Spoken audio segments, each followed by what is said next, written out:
안녕하세요. 네, 반갑습니다. 본 수업에 앞서서 여러분 이게 이제 어떻게 하면은 내년에 좋은 성적을 거둘 수 있냐 하는 문제와 그리고 한국사 수업을 앞으로 어떻게 진행할 것인가 이런 부분에 대해서 간단히 먼저 여러분에게 얘기를 하고 본 수업을 진행하도록 하겠습니다. 일단은 제부터 소개부터 하죠.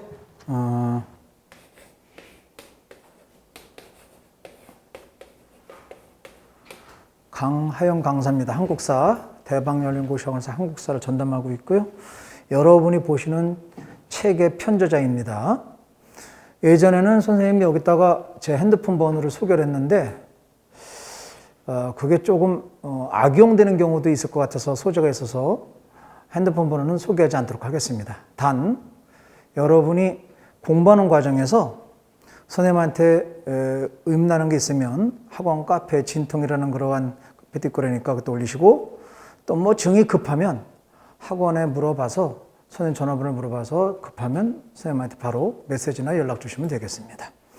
그러면 일단 여러분 수험생이 생각할 게 뭐가 있냐면 우선 여러분이 공부해서 뭐 1년에 딱 되면 좋은데 그러지 않는 경우가 태반이죠. 뭐 1년 공부해서 합격하는 학생들은 전체 10%도 안 돼요. 대개는 재수를 하게 되는데 근데 이제 문제는 뭐냐면 선생님 이제 한 10수년 동안 이렇게 있다 보면 이 재수를 하다 보면 내가 지난 동안에 열심히 공부를 했기 때문에 내용이 많이 남아있다 말이야. 그러다 보니까 이제 다시 마음 잡고 공부하다 보면 내용이 들어있다 보니까 아는 것처럼 느껴져. 근데 정확한 건 뭐냐면 아는 것 같은 것이지 아는 게 아니야.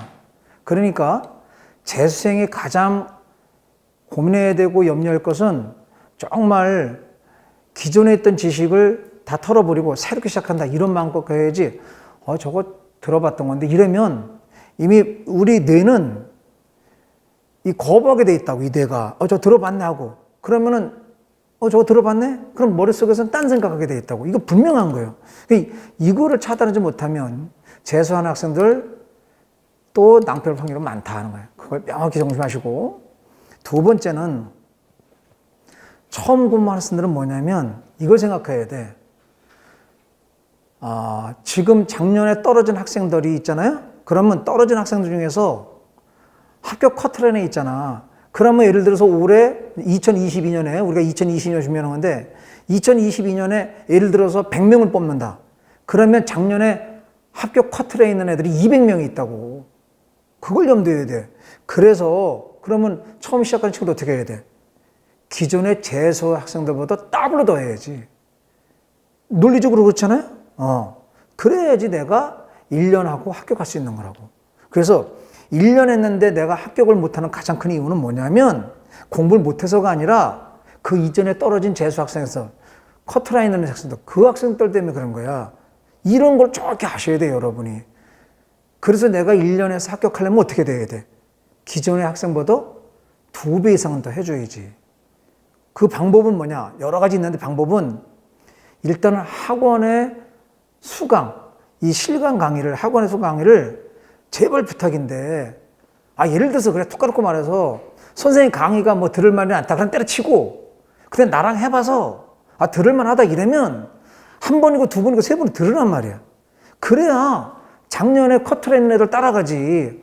2022년 준비하는 놈이 처음부터 욕 나오네 이러면 안 되네. 그런 학생이 한 번 딱 듣고 가면 무슨 소리 할게 지가 무슨 뭐 천재야 신동도 아니고 그러니까 나는 떨어졌다 이래놓고 있고 당연히 떨어지지 귀결이지. 그렇게 하면 안 돼 절대로. 그러니까 재수하는 학생은 다 털어버리고 새롭게 시작한다. 처음 시작하는 친구는 어떻게 한다? 따라잡아야 할 방법은 뭐다? 그거는 강의밖에 없던 거예요. 그러니까 한두 번 갖고 만족하지 말고 여러분이 스스로 만족할 때까지 그게 3번이든 4번이든 그래서야 1년 공부가 될 수 있다. 이거는 선생님이 이렇게 명확하게 얘기하는 거 명확하게 꼭 잊지 마시고.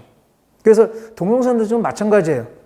이 귀한 시간에 선생님 이런 거 할애한다는 것은 공부 내용보다 사실 이게 더 중요해. 이게 더 중요하다고.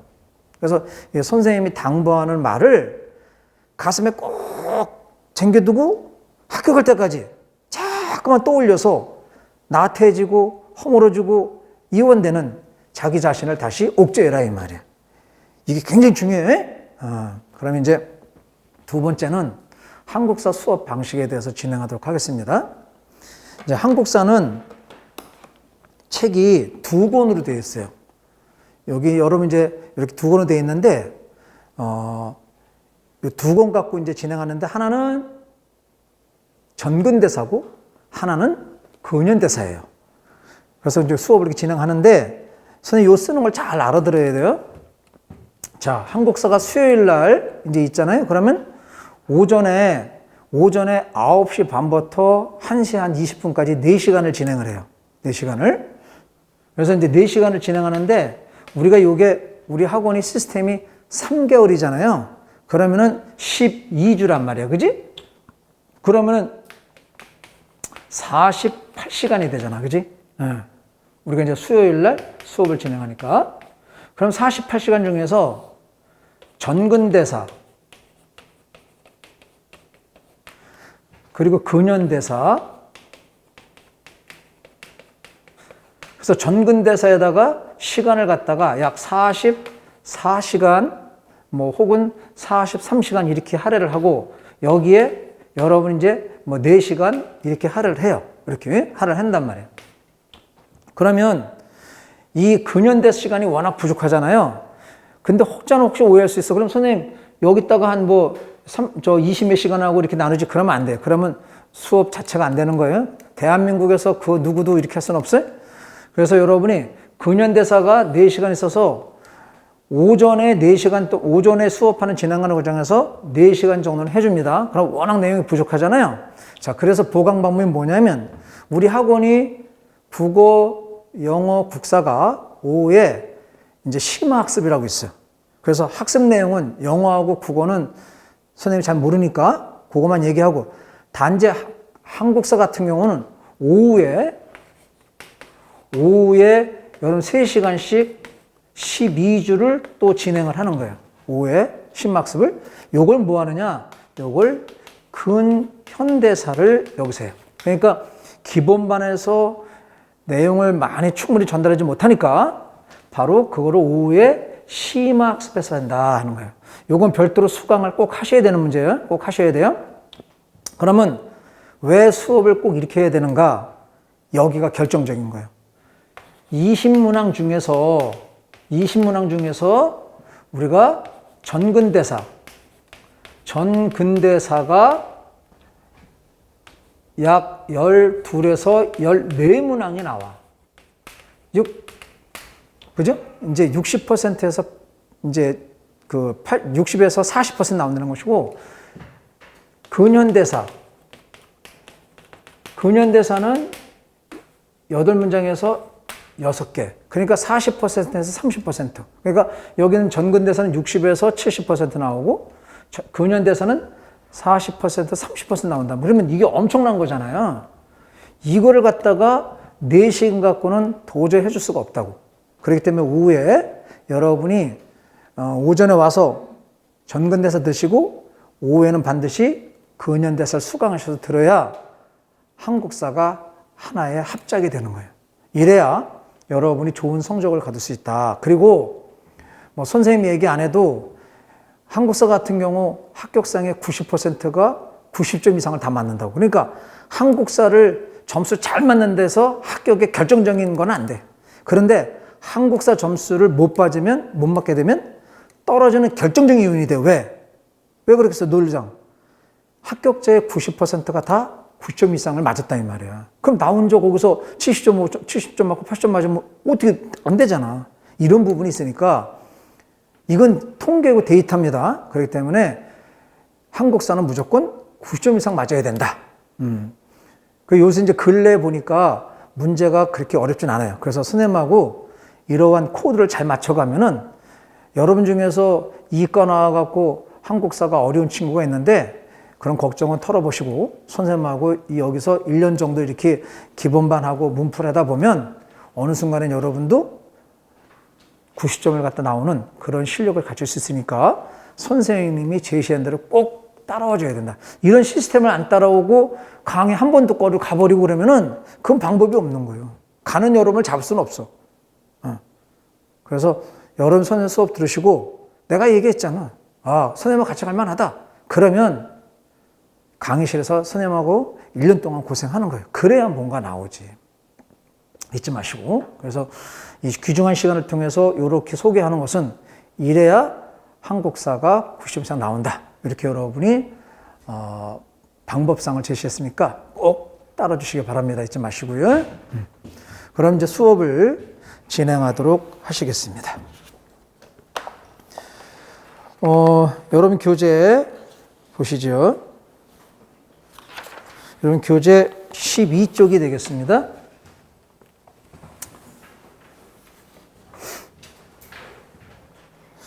제목이 한국사의 바른 이해 이렇게 나와요.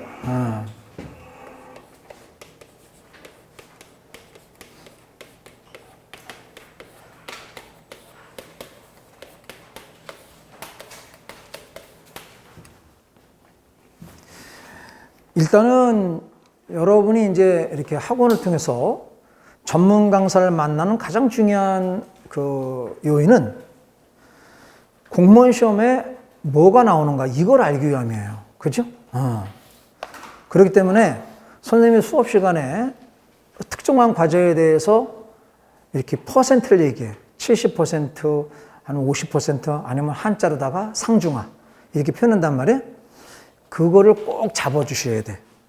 그래서 한국사 수업을 듣고 오후에 이제 집에 가셔갖고 저녁에 여러분 복습하실 때 선생님이 쭉어준 그것을 중심으로 해서 공부를 해 두셔야 여러분이 좋은 성적을 거둘 수 있다 이 말입니다. 책이라고 하는 것은 많은 내용이 있기 때문에 불필요한 내용도 있어요. 그러나 혹시나 마음으로, 왜냐하면 출제위원들이 어떻게 될지 모르니까 책이라고 하는 것은 아무리 어렵게 나와도 여기서 나왔다 하는 것을 커버할 수 있어야 된단 말이에요. 책이라고 하는 것은. 그러나 이제 수업 시간 선생님이 여러분에게 책 내용을 전부 다 전달하기 힘들고 출제 빈도수가 높은 걸 위주로 해서 전달 많이 하지만 그래도 부족함이 있다는 것은 책으로 여러분이 보완해 주셔야 된다 이 말입니다. 그래서 선생님이 염려스러운 건 뭐냐면 선생님이 해준 것만 하고 나머지 책에는 그 내용도 확인하지 않는 이런 수험생이 간혹가다 나오는 경우가 있더라고. 그러면 안 돼. 그래서 선생님 같은 경우는 모든 강사가 마찬가지겠지만 문제가 나왔는데 강의 시간에 언급도 안 됐고 책에도 언급 안 됐다. 이거는 강사로서는 치명적인 치명타가 되는 거죠. 그지? 여러분에게 도의적인 또 책임을 져야 될 거 아니에요. 그지? 나를 믿고 왔는데 강의 시간에도 안 하고 책에도 없다면. 그래서 수업 시간에 강의로는 언급하지 않더라도 책에는 보완되어 있으니까 책을 섬세하게 읽어달라 하는 거예요. 한국사의 바른 이해 부분은 출제 빈도수가 거의 없어요. 근래에 와선. 그래서 이 부분은 간단히 언급하고 넘어갈까 합니다. 일단은 여러분 교재 보면 역사학습의 목적, 역사의 의미 나오는데 그 역사의 의미에 대해서만 간단히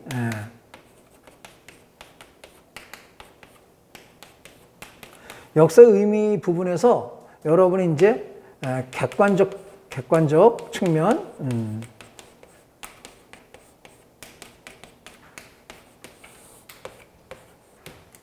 주관적 측면, 이 부분,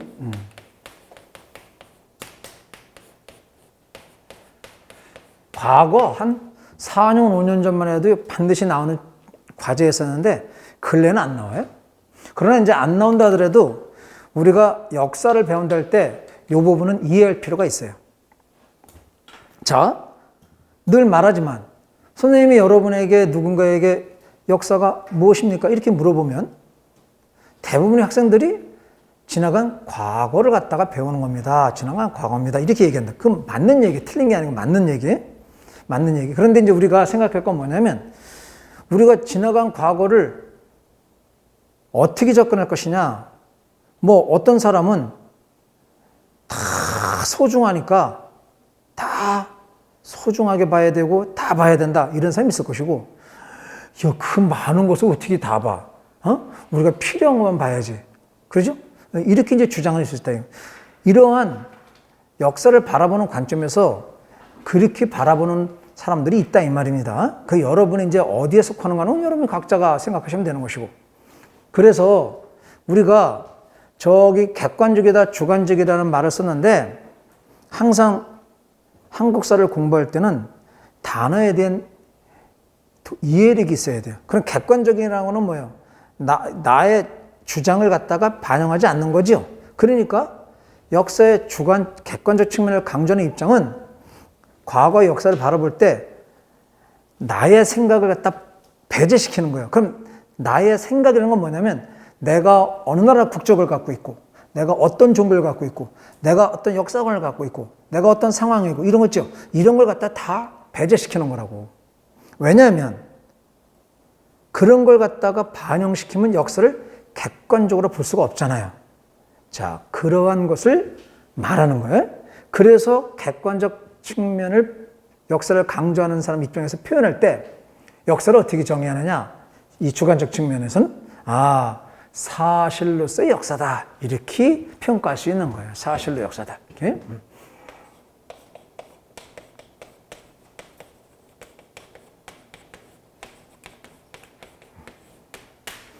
그래서 역사를 연구하는 사람들 역사가라 그러잖아요. 역사가의 주관성, 감정 이런 걸 다 배제하는 것이다, 이렇게 여러분 이해하시면 돼요. 그래서 크게 안 해고 시험 문제 자주 안 나오기 때문에 간단히 이해시키고 넘어갈 거예요.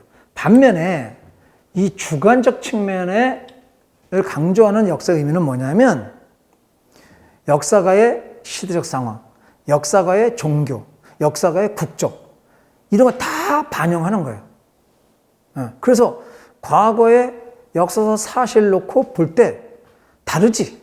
그죠? 예를 들자면 임진왜란 1592년 4월에 임진왜란, 일본이 조선을 쳤는데 그 임진왜란이잖아? 자, 근데 그 임진왜란을 바라볼 때 이 주관적 측면 사람들은 달라지는 거야. 예를 들면 한국 국적을 가진 역사가가 볼 때는 한국의 입장에서 임진왜란을 연구하고 쓰겠죠.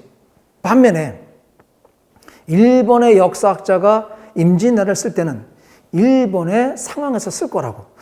임진왜란이라는 역사사 사실 놓고 내가 역사가가 한국 사람이냐 일본 사람이냐에 대해서 달라지니까, 이런 것을 바로 주관적 측면이라고 그래요. 그죠? 그럼 우리는 예를 들어서 임진을 놓고 봤을 때 이순신 장군에 대해서 우리는 한국 사람이기 때문에 영웅 이순신 장군을 표현해. 그러나 일본의 역사가들이 임진을 놓고 이순신 장군을 평가할 때 영웅 이순신 그래? 안 그러지요.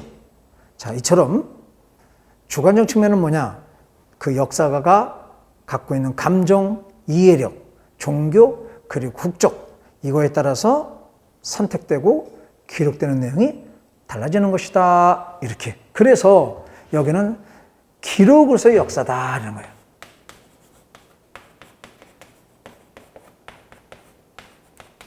자, 이렇게 역사의 의미를 설명하고 넘어가도록 하겠습니다. 나머지는 아까 얘기했듯이 여러분이 복습 시에 봐달라 하는 거고요.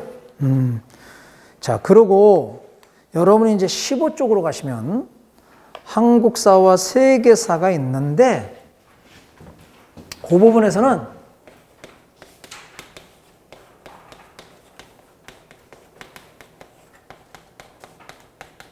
한국사의 특수성 정도만 우리가 공부해 주십니다. 특수성 정도만. 여러분이 여기서 또 단어적인 이해인데, 보편성과 특수성 이해할 수 있겠죠? 보편성이라고 하는 것은 나만, 우리나라만 갖고 있는 게 아니라 다른 사람, 다른 세계 모든 나라가 갖고 있는 것을 보편성이라고 하는 것이고, 특수성은 나만, 우리 민족만 갖고 있는 성격을 특성이라고 하죠. 자, 그런 관점에서 여러분이 특성에다가 여러분이 포인트를 맞춰서 공부를 해 두십니다.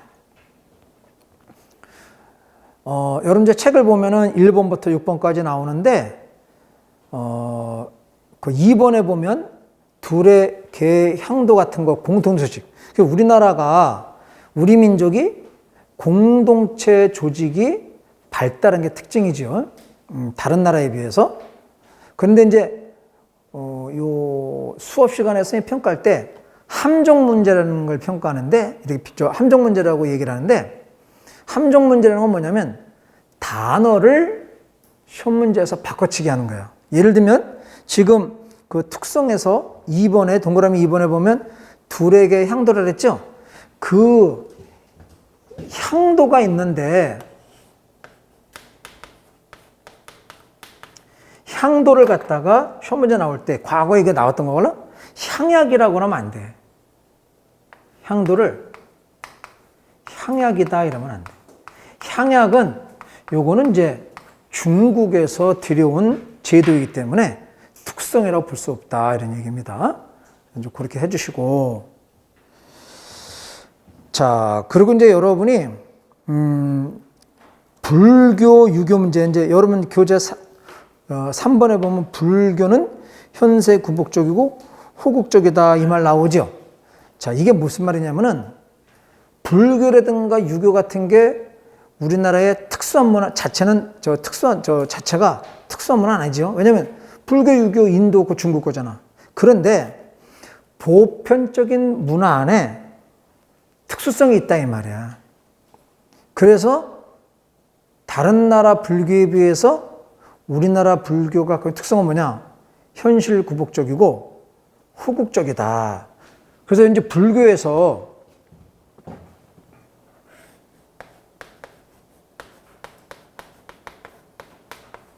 요게 이제 시험 문제에 또 나왔던 거예요. 호국적인. 호국이 뭔지 알죠? 나라를 지켜준다 이런 개념이죠. 그지? 네. 그럼 전쟁 나면 부처님이 나가 싸우는 게 아니라, 이 불교가 국민들을 하나로 단합시켜주는 그러한 역할을 한다는 거지. 네. 나라가 어려울 때. 자, 그래서 우리 역사 왕조들은 이런 불교를 가지고 국가가 어려움에 처했을 때 이 불교를 가지고 이 어려움을 극복할 수 있는 그러한 이념으로서 많이 활용했는데, 예를 들자면 이제 대표적으로 여기 이 호국불교의 대표적인 그런 예가 신라의 황용사의 구축목탑. 이렇게.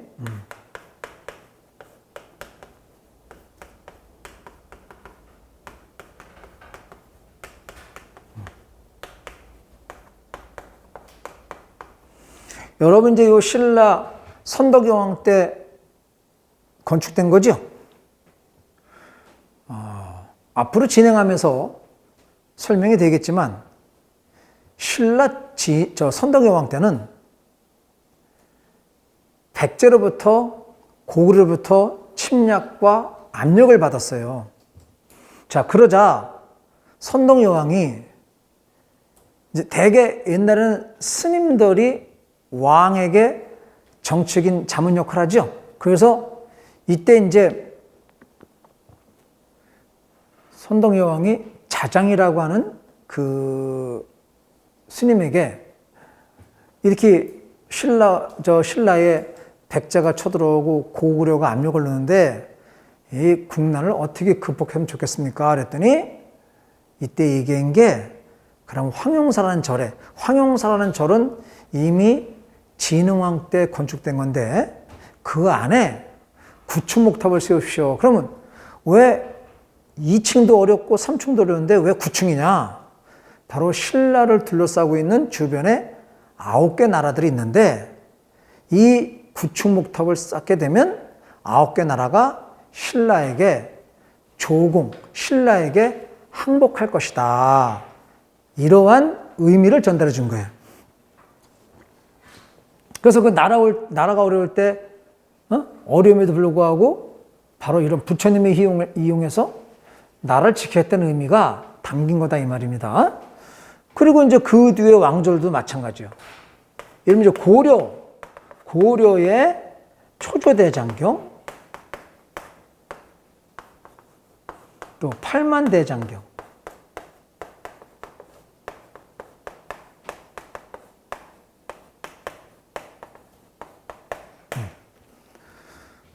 초조대장경은 고려 때 이제 거란이 쳐들어오게 되는데, 거란에 침입했을 때 부처님의 희용해서 격퇴시키자 이런 의미고, 팔만대장경은 몽골을 갖다가 격퇴시키는 의미가 담긴 거죠. 이처럼 국가 어려울 때 이러한 노력을 통해서 불교를 활용했기 때문에 후국적인 불교가 특징이다 이렇게 보시면 됩니다. 이 정도로 하죠.